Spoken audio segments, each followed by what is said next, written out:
Então, pessoal, beleza? Vídeo passado falamos sobre eficácia, né, da aleta. Nesse vídeo eu quero falar um pouquinho sobre a eficiência. São dois conceitos bem diferentes, tá ok? Então, vamos imaginar primeiramente que eu tenho uma aleta, né, de formato cilíndrica engastada aqui nessa base. E aqui eu tenho essa mesma aleta também engastada na base. Observe que a primeira aleta ela tem uma distribuição uniforme de temperatura ao longo de seu comprimento, enquanto que a segunda aleta ela tem um gradiente de temperatura, né, da base para a ponta, belezinha? O primeiro caso, nós estamos considerando o seguinte, nós estamos considerando que a minha aleta ela é uma aleta ideal. O que isso significa? Que ela tem condutividade infinita. Isso é um pouco abstrato de entender, isso é um pouco abstrato de entender, mas é possível. O que significa dizer que a minha aleta tem condutividade infinita? Isso significa que quando o calor da base, né, ele chega na aleta, ele é transportado instantaneamente ao longo de toda a aleta. Ou seja, não existe resistência ao transporte de calor, né? E é claro, né, se a condutividade térmica é infinita, a resistência térmica de condução da aleta é zero, beleza?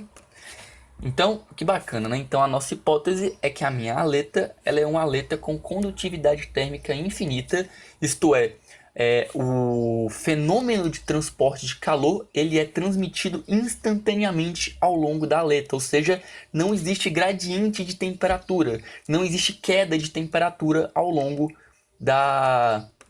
de toda a aleta, beleza? Isso seria uma aleta, claro, ideal, né? Que só vai existir no mundo das ideias. Agora, para uma aleta real, a gente sabe que vai existir uma queda de temperatura, né? Entre a base e a ponta, porque a base ela vai estar na temperatura máxima, porém, à medida que o calor é transportado ao longo da aleta, existe uma resistência térmica de condução, né? E devido a essa resistência térmica, vai existir uma diminuição de temperatura ao longo da aleta no sentido da base para a ponta. É isso que nós aprendemos nesse curso de transferência de calor, né? Que o fenômeno de transferência de calor ocorre devido a esse gradiente de temperatura, né? E analogamente, esse gradiente de temperatura é resultado do fenômeno de transferência de calor, né? Beleza? Então isso aqui seria para uma aleta real, né? Um caso que nós já estamos vendo incessantemente, esse gradiente de temperatura devido ao fenômeno de transferência de calor e tudo mais, beleza? Aí, pessoal, para calcular a máxima taxa de transferência de calor, eu vou considerar o quê? Olhando para a aleta, qual é a temperatura máxima da aleta? É na base, né? Então, para calcular a máxima taxa de transferência de calor, é aquele caso em que toda a aleta está na temperatura da base, né? Que seria a aleta ideal. Então, a máxima taxa de transferência de calor seria a lei de Newton do resfriamento, né? Ao longo de toda a aleta, considerando que toda a aleta está na temperatura da base. Então, eu vou ter que esse θB, né, é a temperatura da base menos a temperatura da redondeza. E desta maneira, eu calculo a máxima taxa de transferência de calor. E daí é fácil verificar, né, que, bom, qualquer aleta real, devido a esse gradiente de temperatura, né, essa resistência à condução de calor, nós vamos ter que qualquer aleta real vai apresentar uma taxa de transferência de calor nas mesmas condições menor que a aleta ideal, beleza? De tal maneira que nós vamos definir uma eficiência como sendo a taxa de transferência de calor de uma aleta real dividido pela máxima taxa de transferência de calor de uma aleta, que é aquela que ocorre quando toda a aleta está na temperatura da base, beleza? Tranquilo? Bem simples de entender o conceito, né? E, logicamente, esse conceito de eficiência vai ser um valor que está entre 0 e 1, né? Beleza? É um valor que está entre 0 e 1. Tá. Agora, vamos pegar um caso específico. Vamos pegar o caso na condição de ponta adiabática. Então, vamos lembrar lá de todas as nossas fórmulas, beleza? Então, o caso de ponta adiabático é aqui o caso B, né? Aí nós podemos verificar que a taxa de transferência de calor na aleta, no caso da ponta adiabática, é esse coeficiente emissão, né, que é a raiz de HPKA θB, que multiplica a tangente hiperbólica de ml, né? Então é assim que nós calculamos a taxa de transferência de calor na aleta sobre a condição de ponta adiabática. E esse outro termo, ele representa a taxa de transferência de calor máximo na aleta, né? Onde eu vou substituir a área da aleta pelo produto do perímetro vezes o comprimento da aleta. Nós já vimos no primeiro vídeo de aletas porque a área lateral da aleta pode ser calculada pelo produto do perímetro vezes o comprimento. Então, se vocês têm dúvida, dão uma olhada lá. Aí, se eu substituo esse valor mzão aqui e manipulo a minha expressão, eu vou acabar chegando que a eficiência da aleta é a tangente hiperbólica de ml dividido por ml. Beleza? Onde a eficiência da aleta é um valor que está entre 0 e 1, como nós já sabemos. Então, observe que para calcular, né, a eficiência da aleta, no caso específico da condição de ponta adiabática, é bem simples, né? Eu posso também calcular, né, a eficiência no caso da condição de aleta infinitamente longa, né? Qual é a equação? Bom, para a aleta infinitamente longa, a taxa de transferência de calor é simplesmente o mzão. Então eu vou dizer que a taxa de transferência de calor vai ser o mzão dividido por H, né? Então é H, né? PL θ B.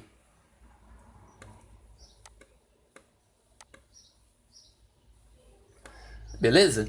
Então, essa é a eficiência da aleta, né? Se eu fosse calcular com a hipótese da aleta ser infinitamente longa. Aí eu posso substituir esse mzão e manipular da maneira que nós já sabemos e chegar em uma expressão mais simples, mas é bem tranquilo, né?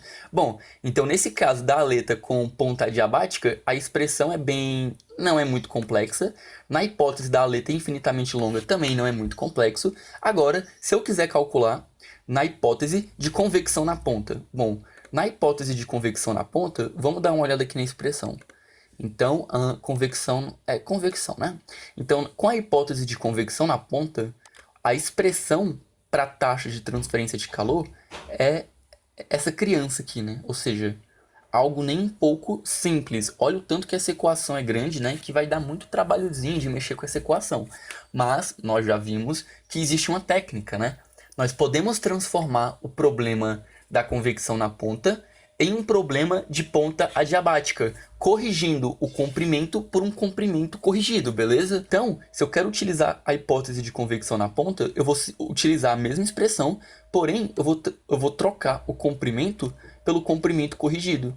Então, eu utilizo a mesma equação para a aleta adiabática, porém, agora usando a hipótese que pode haver efeito de convecção, né? Ou seja, eu transformei o problema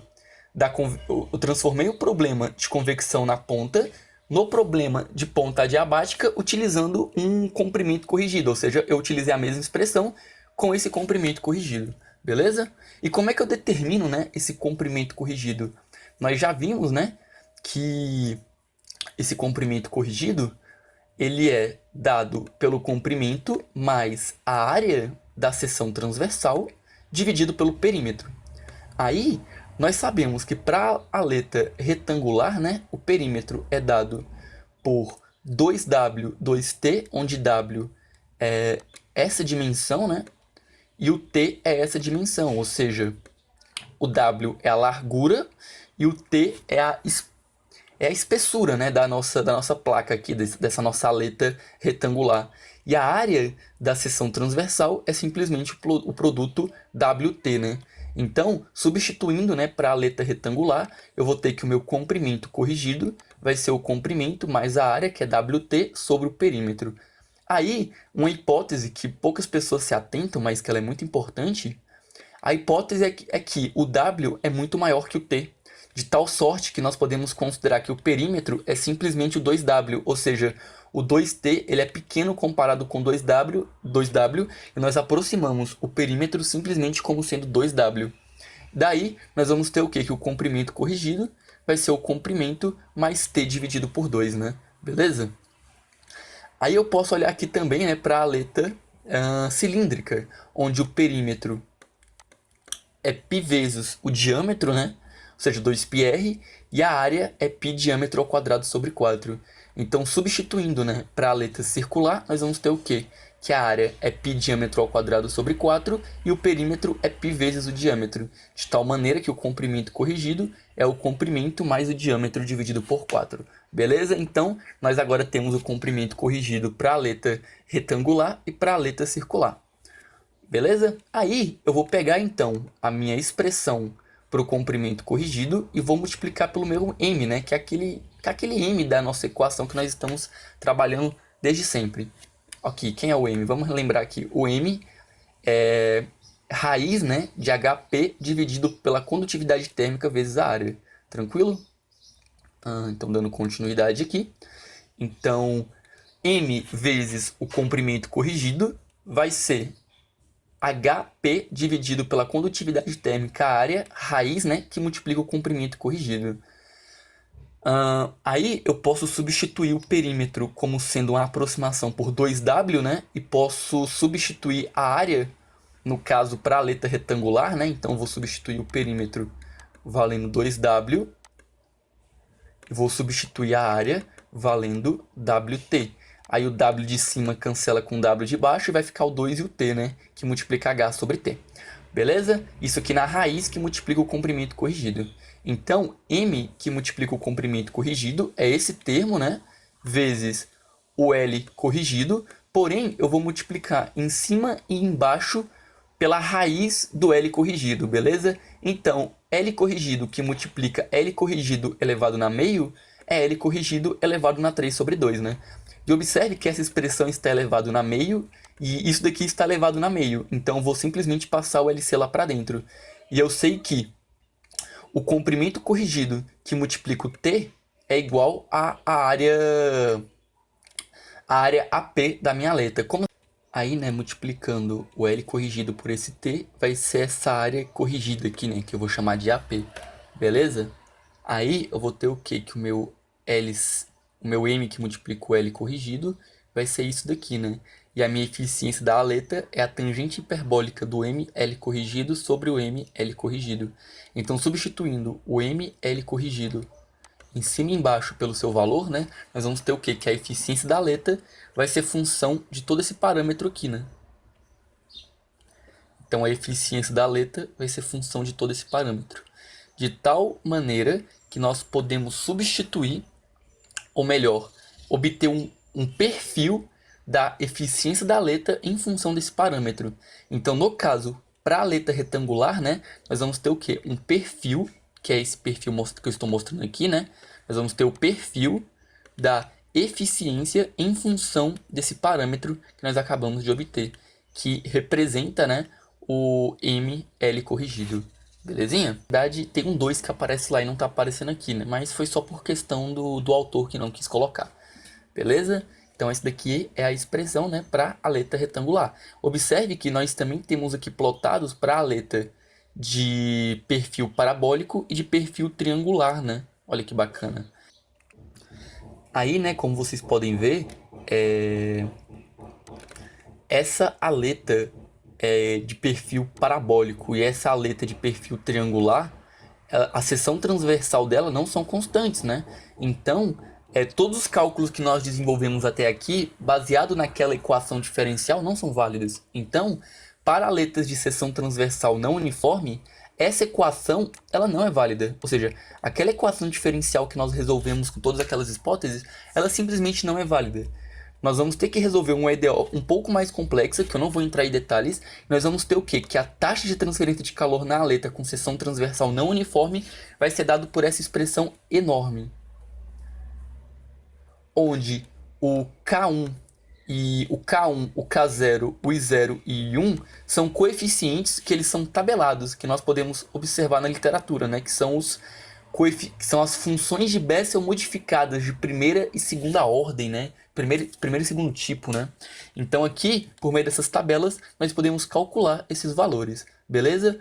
A taxa de transferência de calor máximo para essas aletas de seção transversal não uniforme é dado por essa expressão, e dividindo isso por isso, nós chegamos na expressão que representa a eficiência da aleta.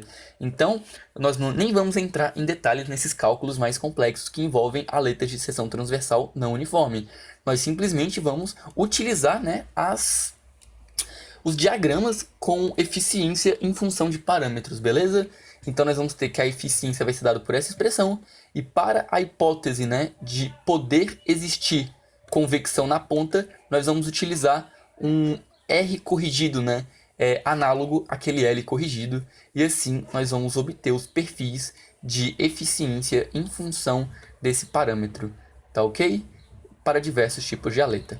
Agora, né, pessoal, vamos ver um monte de tipos de aletas, né? Um monte de dados para eficiência de aletas com formatos comuns, né? Então, embora os resultados para as aletas de seção transversal constante ou diâmetro constante foram obtidas da hipótese da aleta adiabática, se houver efeitos de convecção na ponta, eles são contabilizados, né, pelo comprimento corrigido ou pelo raio corrigido, certo? Vale ressaltar também que as aletas triangulares e parabólicas de seção transversal não uniforme, elas reduzem seu diâmetro a zero, né, na ponta da aleta, beleza? E pessoal, quando nós falamos de aletas, um engenheiro, projetista, né, ele vai ter que fazer o projeto desse equipamento, certo? Então pessoal, aletas triangulares e parabólicas, elas consomem menos material na sua fabricação, portanto são mais leves. E além do mais, geralmente apresentam melhor eficiência. Então, se for um objetivo do engenheiro projetista ter aletas mais leves e ao mesmo tempo otimizar a ocupação de espaço dessas aletas no seu conjunto aletado, pode ser interessante a utilização desse tipo de aleta. E para finalizar, aletas anulares desse formato são muito comuns em escoamento de fluidos, beleza? Em tubulações, em aplicações diretas de engenharia. Tranquilo? Então é isso, espero que vocês tenham gostado. Muito obrigado por assistir e até a próxima.